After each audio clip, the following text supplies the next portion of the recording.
आइए मित्रों, नमस्कार। मैं राजेश आपका स्वागत कर रहा हूं। नमस्कार, डॉक्टर विनोद आसुदानी, नागपुर, महाराष्ट्र, इंडिया से बोल रहा हूं। आप तो जानते ही हैं, हमारा ये चैनल है थ्रू लिटरेरी लेंस। तो दोस्तों, आपकी आत्मा की आवाज इन दिनों क्या है? क्या बोल रही है आपकी आत्मा इन दिनों?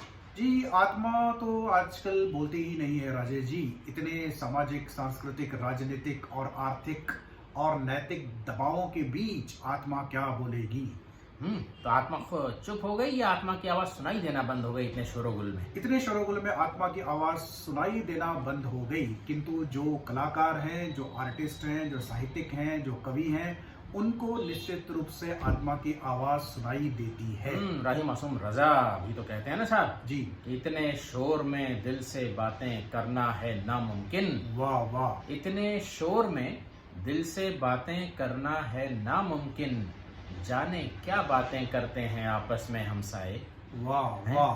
तो तो ये बात आज हम बात करेंगे किसी आत्मा की, आत्मा की आवाज की बात। आत्मा की आवाज की बात, और एक कहानीकार की तरफ इशारा करते हैं। और वे कहानीकार, उपन्यासकार बहुत जाने माने हैं, कमलेश्वर जी। जी हाँ, कमलेश्वर। आप कितने सभी जानते हैं पाकिस्तान। उनको। कितने पाकिस्तान, तो आप नावलों का नावल जिसको कहा जाए। जी, बहुत कितने सुंदर है। उस पर भी इस बात हुई है। चैनल पर आपको चर्चा मिल जाएगी, वीडियो मिल जाएगा, आप जरूर देखें। कितने पाकिस्तान और उनकी कहानियों पे भी बात की है हमने। जी, आज उनकी कौन सी कहानी पर आप बात करने जा रहे हैं? वही विनोद जी जो कहा, आत्मा की आवाज। अच्छा, आत्मा की आवाज, ये कहानी का नाम है। कम सुनी हुई कहानी हम जी बिल्कुल। ये तो ये कहानियों में बहुत कुछ है। मेरे हिसाब से तो बहुत बड़ा चिंतन इस कहानी के अंतर्गत है। किंतु इससे पहले कि हम उस पर बात करें, कहानी की थोड़ी विषय वस्तु समझना बहुत आवश्यक है। बिल्कुल। लेखक जो है अपने दूर के भाई गोपाल के यहाँ जाता है। वहाँ गोपाल नहीं है उस समय, घर में बाद में आता है। तो भाभी, लेखक की भाभी यानी नैरेटर की भाभी से साक्षात्कार जो होता है। वो किचन में बैठी हुई है और धीरे धीरे गुमसुम सी, सिकुड़ी सी, बहुत फॉर्मल सी बात करती हैं उनसे। ऐसे लगता है कि कहीं दबी दबी, कहीं कहीं कहीं घबराई सी, जैसे तैसे वो निभा रही हैं जिंदगी। मुश्किल से उनकी तरफ नजरें उठाती हैं और मुंह से कोई भी शब्द नहीं कहती हैं। गोपाल दफ्तर से वापस आए इससे पहले कुछ समय नैरेटर वो भाभी के साथ बैठते हैं, किंतु ये भी कुछ कह नहीं पाते। और उसे बहुत आश्चर्य होता है कि 1 साल ही उनके शादी को हुआ है, पर वो फ्रेशनेस, वो ताजगी, न्यूली वेड्स वाली बात कहाँ चली गई? बिल्कुल वो उमंग नहीं दिखती, वो उत्साह नहीं दिखता, वो आकर्षण जाने कहां सा खो गया है। तो ये जिंदगी इतनी बोझल हो जाती है, और इतना जल्दी बोझल हो जाए किसी के लिए, ये एक चिंतन की बात यहाँ नजर आती है। अपने आप में ये ट्रेजेडी है। हम में से कई लोग इस चीज को रियलाइज ही नहीं करते। जब हम मिलते हैं दूसरे लोगों से तो हमें we take it for granted, लेकिन ये बहुत बड़ी त्रासदी की बात है विनोद जी। कि रूटीन में, मोनोटोनी में जिंदगी अपना उत्साह खो देती है। अपना जो वाइवेसिटी बोलते हैं ना अंग्रेजी में, वाइवेसिटी जो होती है जिंदगी में, एक जेस्ट होता है, वो दिखाई नहीं देता। और narrator is sensitive enough to recognise that this lady appears to be dull and glowless. And literature cultivates this sensibility, I would say. ये संवेदनशीलता साहित्य से आ सकती है। और ये जो डायरेक्टर है वो सोचता रहता है कि भाभी को ऐसा क्या हुआ, ना तो बोलती है, ना खुल करके हंसती है, ना ही उनके चेहरे पर वो लालित्य दिखाई देता है जो कि एक नववधू के चेहरे पर दिखाई देना चाहिए। 1 साल कोई बहुत बड़ा अरसा नहीं होता कि जिंदगी से ऑल ऑफ अ सडन सारा इंटरेस्ट, सारी रुचि, सारा स्नेह, सारा प्रेम लुप्त सा हो जाए। कोई तो बात होती है, यूं ही कोई रूटीन से भी इस तरह से नहीं होता है।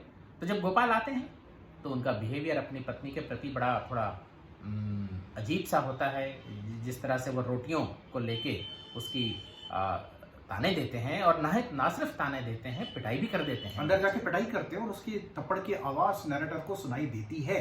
उसके मन में आता है कि गोपाल से पूछे, लेकिन उस प्रकार की हिम्मत वो जुटा नहीं पाता। इतना तो समझ ही जाता है कि गोपाल अपने पत्नी के प्रति आदर नहीं रखता। इतना ही नहीं, हिंसा भी करता है, बात बात पर उसे मारता भी है, ताने भी देता है। छोटी सी बात थी, रोटियां गोल नहीं बनी थी, इस पर मारने की तो कोई जरूरत ही नहीं थी। अब हमें तथा कथित मध्यम वर्ग को ये शायद बात लग सकती है कि ये बड़ी ऐसी बात है कि जिंदगी में नहीं होती, पर मैं ये बता दूं कि घरेलू हिंसा आज भी जिंदगी का एक अभिन्न अंग बनी हुई है कई लोगों के लिए, चाहे वो मध्यम वर्ग के हों, निम्न वर्ग के हों, आर्थिक रूप से, या उच्च वर्ग के। यहाँ एक सामाजिक मुद्दे की तरफ एक अंकित किया जा रहा है लेखक की तरफ से कि जो ये घरेलू हिंसा है या पुरुष द्वारा स्त्री को मारने वाली जो बात है, आज भी समाज में जिंदा है और ऐसा होता आता है। कहीं हमें पता चलता है, कहीं हमें पता नहीं चलता, लेकिन कई नारियां इस प्रकार की बातें करती हैं तो कभी न कभी उनके पतियों ने उन पर हाथ उठाया है। और ऐसी ही बातों से आत्मा दब जाती है। अभी आत्मा क्या है? आत्मा है आपकी अंतर्मन, आपका जो ऑथेंटिसिटी है जी, वो है आपकी आत्मा। आप रिश्ता तो निभा लेते हैं, क्योंकि ये जो भाभी है वो गोपाल से कुछ नहीं कहती, बिल्कुल। झगड़ा भी नहीं करती, प्रतिवाद भी नहीं करती, उसे छोड़कर भी नहीं जाती। शायद वो जिंदगी भर इसी तरह से रहेगी, किंतु दबी दबी रहेगी, उसकी स्वच्छंदता समाप्त हो जाएगी और उसके लिए जिंदगी एक नीरस बोझिल सी बन जाएगी। और मेरा एक शेर है विनोद जी, मुझे बिल्कुल। सिंधी का शेर याद आता है, बहुत- मैं बहुत हिंदी में इरशाद- भी बताऊंगा इरशाद। कि यह कि सोचे सोचे साह खणे थो, हाँ हाँ, हुन पंहिंजी दिल मारी होंदी। सोच सोच सोच कर सांस है लेता, उसने अपना मन मारा होगा। जी, अपने मन मार करके जो ये भाभी जी रही हैं अपने पति गोपाल के साथ, ये जो त्रासदी है, अनकही सी त्रासदी दिखाई देती है, ये कहानी के केंद्र बिंदु में है। और बड़ी बात है, लेखक मीमांसा नहीं करता कि ऐसा क्यों, ऐसा क्या, ऐसी क्या वजूहात हैं, ऐसे क्या कारण हैं, क्योंकि मेरे ख्याल से लेखक कहीं न कहीं ये इंगित करता है कि ऐसे कोई कारण नहीं हो सकते कि एक वर्ष में नव जोड़ा जो है, कपल जो है, वो इस तरह से एक दूसरे से एलिनेट हो जाए। और बात क्या है, रोटियां गोल नहीं बनी, ठीक से नहीं बनी। बात बहुत तो सारी इतनी लड़कियों को, आज भी मैं कहूंगा, बहुत सारी लड़कियों को रोटियां गोल बनाने नहीं आती हैं, इसमें कोई बड़ी बात नहीं है। तो ये नहीं है कि कोई बहुत बड़े कारण, कोई फंडामेंटल कारण थे, और ऐसे कोई कारण होने भी नहीं चाहिए कि एक दूसरे पर हाथ उठाने की नौबत आ जाए। और कहानी आगे बढ़ती है, लेकिन हाँ। घर पहुंचता है। अब यहाँ से पाठक थोड़ा असमंजस में पड़ जाता है कि ये कहानी में दूसरी क्या घटना आ रही है, लेकिन अंत में आप देखेंगे दोनों घटनाएं किस तरह से आंतरिक रूप से जुड़ी हुई हैं। घर पहुंचता है, कुछ उसे पत्र दिखाई देते हैं, उनमें से एक पत्र वो पहचान लेता है कि ये बिंती का है। बिनती का पत्र है और वो पढ़ता है वो पत्र। तो बिनती उसकी प्रेमिका कहें, पूर्व पुरानी प्रेमिका परिचिता रही कहें, वो रही हैं, प्रेमिका ही रही हैं। प्रेमिका ही रहे हैं। बिल्कुल।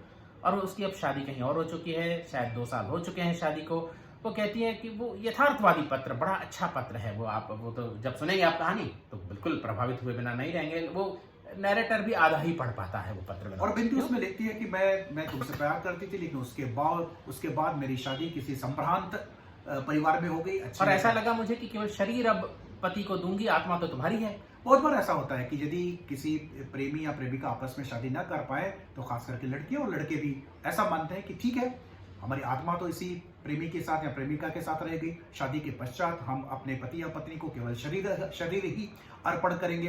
तो शुरुआत में तो ये बिनती ऐसी ही कहती है। और शुरू में तो बिछड़ के यूं भी लगता है मनोज जी कि शरीर का कोई हिस्सा कहीं रह गया। जी बिल्कुल, ऐसा लगता है। तारीखियों सी उम्र लगी थी उससे बिछड़ के, वाह, बरसों में उसकी याद भी अब याद न रही। और ये बहुत ग्लोरीफाई किया गया है साहित्य में भी और मीडिया ने भी कि प्रथम प्रेम की स्मृति को भुलाया नहीं जा सकता। और शायद यही एक जो हम स्कीमा बना लिया है प्रेम के प्रति कि बिल्कुल भुलाया नहीं जाता और आत्मा हमारे प्रथम प्रेम के साथ ही रह जाती है। और बिल्ती भी ऐसा कहती है। यहाँ लेखक ने इस मिथ को बर्स्ट किया है। आगे पत्र में वो लिखती है कि ऐसा कुछ नहीं हुआ, क्योंकि उसकी जिस व्यक्ति के साथ शादी होती है बड़ा जेंटलमैन है, कभी उसको तकलीफ नहीं देता, आदर के साथ बात करता है, संपूर्ण परिवार उस बिनती को स्वीकार कर लेते हैं। बिल्कुल। और धीरे धीरे समानता भी है उसके पति में और लेखक में, प्रेमी में। वो कहती है कि वो तुम जैसा ही है, तुम थोड़े रिजर्व हो, वो खुले दिल का है, ज्यादा अच्छा है रहेगा। और दूसरी बात ये भी है कि बिनती की शादी जिस परिवार में हुई है वो एक अमीर परिवार है। हाँ। वहाँ पैसे की कोई कमी नहीं सुविधाएं है, हैं, तो सांसारिक सारे सुख सुविधाएं मौजूद हैं। और जिंदगी को जीने के लिए, आनंद के लिए इस प्रकार के अर्थ का सामर्थ्य भी आवश्यक है। यानी economic power is also must to lead life peacefully and happily. और सीधे मानती है कि मैं तो भूल गई थी तुम्हें, लगभग भूल ही गई थी तुम्हें, और ऐसा कोई आत्मा की कचोट महसूस नहीं होती थी मुझे। बिल्कुल, है ना। फिर एक दिन जब महरी नहीं आती है वो खाना बनाने वाली, तब इसको खाना बनाना पड़ता है। उसी दिन पहली बार खाना बनाना पड़ता है। कितना संपन्न परिवार है सोचिए। तो बिनती नेचुरली खाने बनाने के लिए अभ्यस्त नहीं है, तो उसकी रोटियां भी गोल नहीं बन पाती हैं। तो यहाँ जो रोटियों के प्रति जो रिएक्शन होता जी, है जी। उसमें फर्क है। उधर गोपाल है जो रोटियां गोल ना बनने पर अपने पत्नी को मेहमान के सामने थप्पड़ मारता है। और यहाँ बिनती का पति है जो कहता है कि क्यों भाई, ये किसी और स्थान की परंपरा की रोटियां हैं, ऐसा कुछ कहता है, किसी और स्थान का नमूना है। तो इस तरह से मजाक में वो ठस के टाल देता है। उसकी सास भी कहती है बनाना सीख जाएगी, ठीक है, कोई दिक्कत नहीं है। बिनती लेकिन पत्र में लिखती है कि रोटियां आखिर टेढ़ी बनी तो क्यों बने। एक वजह तो ये है कि उसको खाना बनाना शायद अभ्यास नहीं रहा, लेकिन दूसरी वजह ये भी लिखती है कि जैसे ही मैं किचन में गई मैंने तुम्हारे बारे में सोचा, अगर मैं तुमसे शादी करती तो मुझे रोज खाना बनाना पड़ता, रोज तुम आते, खाना खिलाती तुम्हें। वो ऑल ऑफ अ सडन उसको वो बातें याद आती हैं और कहीं ना कहीं एक ये कहें कि भाई आत्मा जाग उठती है, या फिर एक अंदर से उसको वो भावना जागृत हो जाती है, अचानक उसको आंखों में आंसू से आ जाते हैं और ध्यान हट जाता है रोटी। मैं राजेश जी एक और बात भी यहाँ कहना चाहूंगा, जिससे उसे याद आ जाता है जी। और वो उस समय भावुक भावुक होती है होती है, हाँ। और उसे लगता है कि यदि तुम्हारे साथ शादी होती तो शायद मैं इतनी संपन्न न होती, मुझे रोज रोटियां बनानी पड़ती। और यहाँ एक ऐसा सिंबोलिज्म छुपा हुआ है, कमलेश्वर जी की कमाल है जी। कि वो प्रतीकात्मकता उभारते नहीं है, सिर्फ उसके प्रति एक इशारा हाँ। करते हैं कि अगर मैं रोज रोटियां बनाती तो रोटियां गोल बनती, पर अब गोल नहीं बनी। अब गोल नहीं बनी। यानी रोटियां अगर गोल बनती तो जीवन की समग्रता प्राप्त हो जाती, संपूर्णता प्राप्त हो जाती, प्रेम प्राप्त हो जाता, जिससे आप चाहते हैं उसके साथ शादी हो जाती। अब चाहे वह सुखी है, आनंदित है, किंतु आज भी रोटियां गोल नहीं बनती, यानी आज भी शायद वो उसे आत्मिक आनंद जो इस नैरेटर के साथ शादी करते प्राप्त होता था, शायद आज प्राप्त नहीं है। एक ये बात, इसकी रोटियां गोल नहीं बनती। और दूसरी तरफ गोपाल की पत्नी है, उसकी भी नहीं बनती, उसकी भी रोटियां गोल नहीं बनती। यानी रोटियां गोल बनने का मतलब है कि you have the rounded happiness in life. बिल्कुल, ये प्रतीक, अगर आप इस प्रतीक को लेके सोचें तो कहानी बड़ी गहराई में उतर जाती है। और कभी किसी को मुकम्मल जहां तो नहीं मिलता, कभी किसी को मुकम्मल जहां नहीं मिलता, कहीं जमीन तो कहीं आसमान नहीं मिलता। मतलब रोटियां तो गोल नहीं बनेगी, चाहे गोपाल का साधारण सा परिवार हो, चाहे इस बिनती का समृद्ध परिवार हो, दोनों ही जगह कारण अलग अलग हो सकते हैं। वहां कारण ये है कि गोपाल का जो व्यवहार है वो यथोचित व्यवहार नहीं है, वो मानवीय व्यवहार नहीं है गोपाल का। और यहाँ कारण ये है कि बिनती की पसंद से शादी नहीं हुई, चाहे कितना भी अच्छा पति है, कितना भी संपूर्ण परिवार है, सब सुख सुविधाएं हैं, किंतु उसके आत्मा की प्यास शायद बुझी नहीं है। और इसलिए रोटियां गोल नहीं बनती। रोटियां गोल तभी बनेगी जब आप अपना जीवन अपने मन से ऑथेंटिकली जी पाएंगे, विच इज अ चैलेंज। हम ये नहीं बोलते कि बहुत सरल सी बात है, ये एक बहुत बड़ी चुनौती है। शायद 0.01% लोग भी इस संसार में उस प्रकार का जीवन नहीं जी पाएंगे जबकि उनकी जीवन की रोटियां गोल बन पाए। अब इसमें मैं दो और बातें कहना चाहूंगा चर्चा के लिए। जी। पहला तो ये जो शीर्षक है कहानी का, आत्मा की आवाज। आत्मा की आवाज। अब आत्मा से हम क्या समझे? पहले तो आत्मा से मैं ये स्पष्ट कर दूं कि हमारे यहाँ धार्मिक कोई यहाँ नहीं है बात। आत्मा मतलब जैसा मैंने कहा अपना अंतर्मन की अपनी आंतरिक स्थिति, मनोवैज्ञानिक स्थिति, ऑथेंटिसिटी, इसको हम आत्मा कह सकते हैं। तो अब यार और सरल शब्दों में चाहूं कि जो आप मन से चाहें और वही हो जाए तो आत्मा की आवाज है। वही आत्मा जो आपके अंदर से बोले कि ये करो, हाँ, और हो जाए। अब इसको लेके लेखक ने यहाँ दो बातें कही हैं जो बड़ी बारीक सी बातें हैं, लेकिन बड़ी सटीक बातें हैं। पहली बात तो आत्मा या अंतर्मन ऐसी कोई फिक्स्ड चीज नहीं है कि हमेशा एक ही चीज आपको ऑथेंटिक लगे। देखिए बिनती ढल जाती है, वो कहती है कि मेरी अब आत्मा कचोट महसूस नहीं होती है मुझे। तो ये बिल्कुल संभव है कि बदलती परिस्थितियों के साथ आपकी जो ऑथेंटिसिटी है अंदर की वो बदला करे, आपकी भावनाएं बदले, आपका स्नेह का जो व्यक्ति है वो भी बदल जाए। बिल्कुल ये संभव है। और इसमें मटेरियल बातों का भी उतना ही महत्व है जितना बाकी चीजों का मतलब है। और दूसरी बात लेखक ये भी कहते हैं कि वो जो ऑथेंटिसिटी है वो अगर अमानवीय व्यवहार दुनिया से मिले, अपनों से मिले, तो कहीं ना कहीं वो ऑथेंटिसिटी दब के रह जाती है। अब गोपाल की शादी प्रेम विवाह था या अरेंज मैरिज थी ये हम नहीं जानते, जो भी मान के चले, लेकिन जो भाभी की स्थिति हुई है, चाहे वो प्रेम विवाह रहा हो या अरेंज मैरिज रही हो, तो वो स्थिति इसलिए हुई है कि गोपाल के अमानवीय व्यवहार ने भाभी की आत्मा को समाप्त प्राय करके रख दिया है। आत्मा को जीवित रखने के लिए ये चाहिए कि दुनिया मानवीय तरीके से पेश आए, और हमें भी चाहिए कि आत्मा इज अ डायनेमिक, अंतर्मन is a dynamic, it is not a static. अब जैसे बिनती ने पत्र लिख दिया, कुछ क्षण के लिए भावुक हो गई, कुछ क्षण के लिए फिर से उसकी ऑथेंटिसिटी नैरेटर के लिए जागृत हो उठी, लेकिन इसका मतलब ये नहीं है कि फिर से हमेशा वो ऐसी रहेगी। वो तो विवाहिता है और विवाहिता बन के रहे, ऐसा लगता है कि रहेगी बन के कहानी से। तो जी बिल्कुल। तो ये जो आत्मा है, व्यवहार अगर अच्छा हो, अपना हो, स्नेह मिल जाए, अपनापन मिल जाए, तो ऑथेंटिसिटी सप्रेस्ड तो होगी लेकिन डिस्टॉर्टेड नहीं होगी। और ऑथेंटिसिटी भी बड़ी फ्लेक्सिबल डायनामिक चीज है जो कि कायम रहती है। दूसरी चीज विनोद जी मैं कहूंगा जो हर अच्छे साहित्य के साथ लागू होती है, क्योंकि वो जीवन के साथ लागू होती है। यहाँ साहित्य और मनोविज्ञान का जो संबंध है वो समझने वाली बात है। मनोवैज्ञानिक ये कहते हैं, फ्रॉइड ने भी ये कहा है कि हमारा कोई भी एक्शन हो, it is multiply determined action, poly determined जिसको कहूँ। जैसे यहाँ रोटियां गोल क्यों नहीं बनी बिनती की, एक बात तो ये कि उसके खाना बनाने की आदत नहीं रही, दूसरी बात ये कि उसको अचानक लेखक की याद आ गई है, जो कि मानती भी है। तो एक एक्शन के पीछे हमारे कई सारी भावनाएं, चाहे वो व्यक्त हो या ना हो, अभिव्यक्त हो या ना हो, अव्यक्त हो, अभिव्यक्त या अव्यक्त भावनाएं कई बार रहती हैं किसी एक्शन के पीछे। तो इसीलिए literature is can be and should be interpreted in multiple phase. Exactly.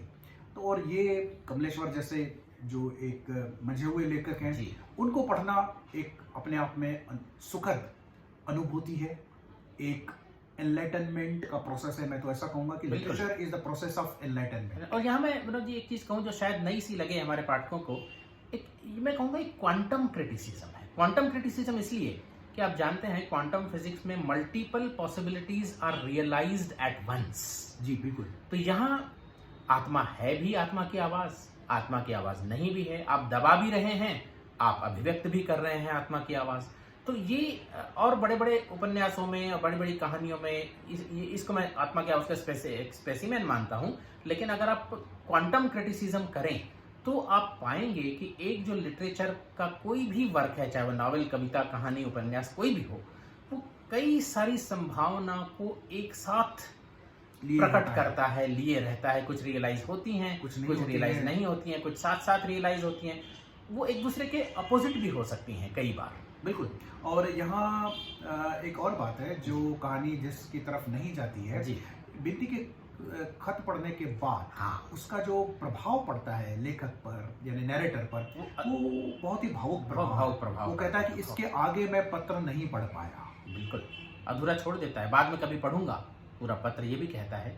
तो एक तरफ भाभी, उसकी आत्मा की आवाज क्या है ये शायद वो भी अब भूल चुकी है, वो भी इस तरह से ढल चुकी है। आगे तरफ बिनती है जो बीच बीच में एक झरोका है, आत्मा की आवाज सुनने के लिए खुला हुआ है। और बिनती जो जीवन व्यतीत कर रही है वो भी उसकी आत्मा की आवाज के अनुरूप ही व्यतीत कर रही है। और एक नरेटर है जो शायद आत्मा की आवाज सुनना नहीं चाहता, इतना डरा सा है, इसलिए पत्र आगे नहीं पढ़ पाता। हर तरफ धुआं, हर तरफ टूटी चूड़ियां, हर तरफ बोलते, हर तरफ यही दिखाई दे रहा है मुझे।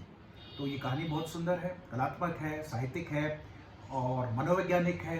तो दोस्तों आप ये कहानी पढ़िए, कमलेश्वर जी की और रचनाएं भी पढ़िए और हमें बताइए कि ये सारे डिस्कशंस, राजेश जी ने आज बहुत बड़ी बात की है, क्वांटम क्रिटिसिज्म, ये आपको कैसा लगता है। आपके कमेंट्स का इंतजार करेंगे और बहुत जल्द किसी और वीडियो के साथ आपके समक्ष उपस्थित होंगे। तब तक डॉक्टर विनोद आसुदानी को और मुझे राजेश आसुदानी को अनुमति दें। नमस्कार।